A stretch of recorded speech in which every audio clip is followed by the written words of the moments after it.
இப்போ ஒரு பாட்டு வைரல் ஆயிடுச்சுன்னு வச்சுக்கிறோங்க, அதை ஸ்டோரி போட வேண்டியது, ரீல்ஸ் போட வேண்டியது, அதை ஃபஸ்ட்டு பிடிச்சிரும். ஆனால் அதை வெறுக்கிற அளவுக்கு அதை நீங்கள் போட்டு தொல்லை பண்ணுறீங்க. நானே அப்படி தான் பண்ணிக்கிட்டு இருக்கேன். அந்த நிப்பாட்டை பார்க்கணும் ஒரு வழியா. மோட்ரு போட போகிறோம். வீட்டுக்குள்ளே வந்துருச்சு.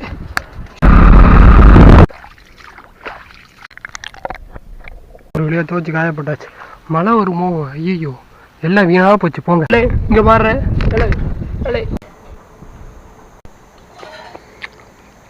நண்பர்களே, நம்மளை தண்ணி தள்ள சொல்லி வதைய வாங்குறாங்க.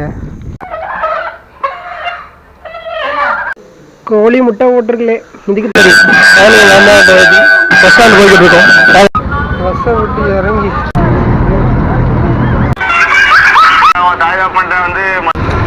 இருட்ட போகுது. ஸோ நாளைக்கு கண்டினியூ பண்ணுறேன்.